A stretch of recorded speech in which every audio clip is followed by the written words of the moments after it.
We're heading overseas again this week for some tasty new music from the band called Alazka. Let's take a listen.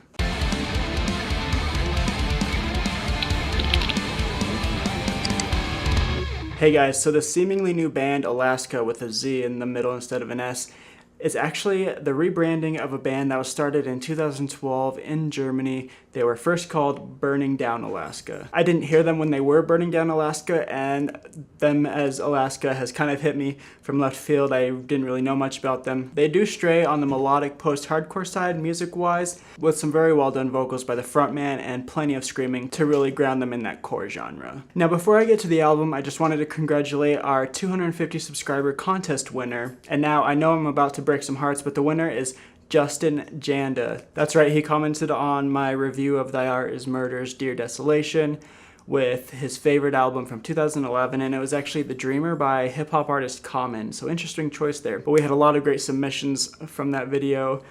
Someone commented about like Moths to Flames record, This Is Where It All Ends by All Shall Perish, and The Discovery by Born of Osiris. What a sweet year for music. Now, as you all know, Justin gets to pick the album I review next, and so you'll find out later towards the end of the video what he picked. Haha, suckers. Without further ado, let's get into the album. It's called Phoenix. There are 13 tracks if you include the acoustic rendering of their song Empty Throne. Track number 1 is called Echoes, and it's really just an atmospheric, ambient build-up or introduction to the album, if you will, with some pretty good and haunting female and male vocals helping support the melody as we get on into the album.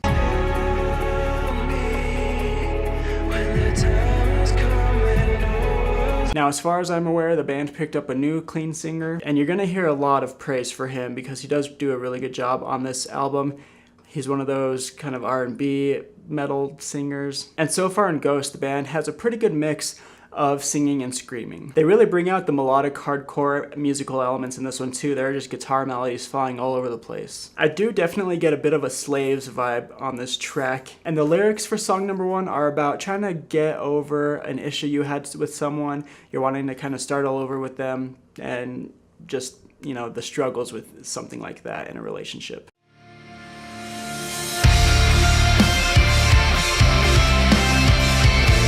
After the death of Chester Bennington, the band posted on Facebook that they were dedicating Empty Throne, which is one of the singles off of the album, to him. When describing why, the band kind of talks about how people these days are losing their empathy and compassion, and sometimes people mistake criticism for insults, and sometimes you just kind of gotta watch where you are on that line and what you say to people. You can tell they really injected a lot of emotion into this song, especially with the singing, and when they screamed the chorus at the end when they had been singing it for most of the song. It's a really great, catchy tune.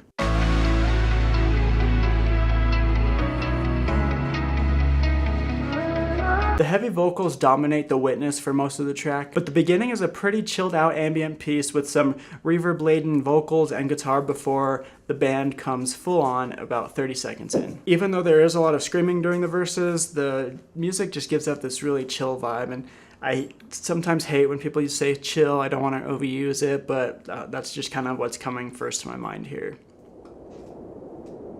The songwriting is pretty good in this song, and there's a bridge that kind of brings back that same feeling from the intro, and then that kind of just slides smoothly into a little guitar solo, which they use to kind of show off a bit.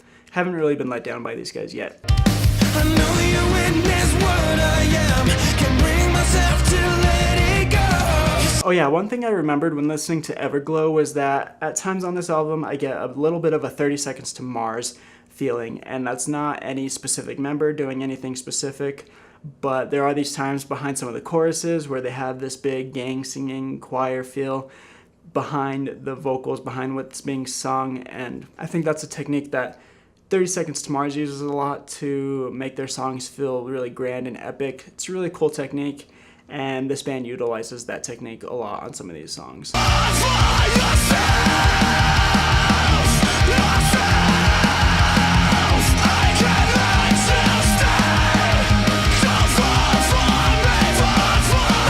A very familiar song structure resides in this track, mostly because we've been kind of following the same formula for a lot of the songs so far. The band interjects with an interlude for track 6. It's called Ash, which is obviously related to the overall name of the album, Phoenix, which is actually the name of the next track.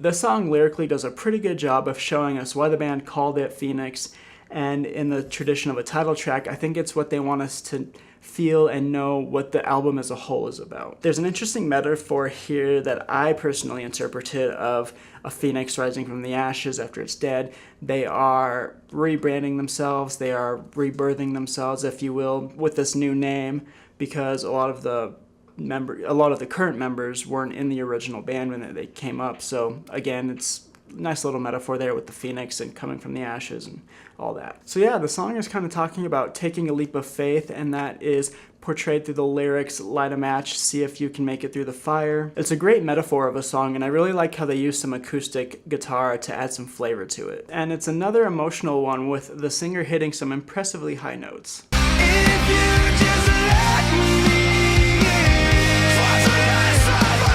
The clean singer does a good job of carrying most of the vocals in Everything, the 8th track on Phoenix. I personally really dig the guitar solo on this song. It's going to get a lot of air guitar going for you guys. If you just let me in, I will tell you everything is where the name of the song comes in. And the melody is written for that part. Again, they're just really emotional, and they're projected really well by the singer. He's a really talented singer that kind of has the ability to tug at your heartstrings. The fact that there isn't a whole lot of screaming in this one kind of makes the ending to the song just that much more impactful.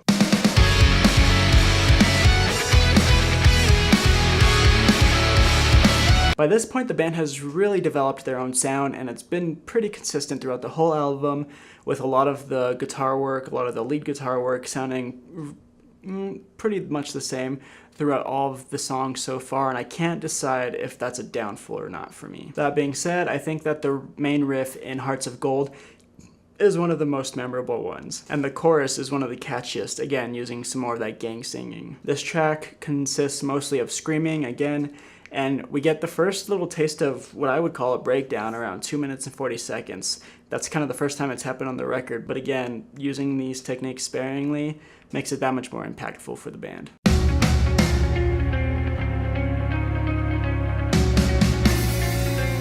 Legacy begins with a great blend of singing and screaming at the beginning of it, and there are these really smooth transitions between these heavier parts and these smoother parts throughout the song. It feels super organic and smooth. Legacy has some of my favorite vocal melodies in the verses, another soaring guitar solo, and they introduce a little bit of some soul at the end of this one. That's right, I said soul. What they do is they take the chorus and they essentially turn it into this a cappella choir singing the chorus with the vocalist. It's pretty cool. It was definitely surprising to me on the album. So yeah, it was unexpected, but it was a pretty tasty addition to the track.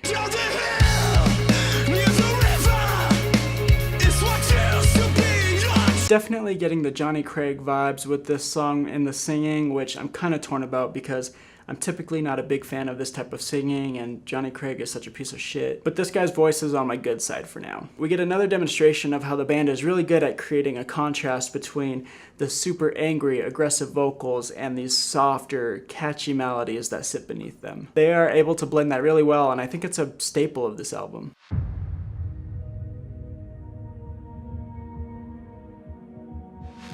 There is a riff in Fading Flame that really got my attention, and it happens at about the minute and 28-second mark. Something about that section just got me super pumped and gave me a spark to just stick with it to the end.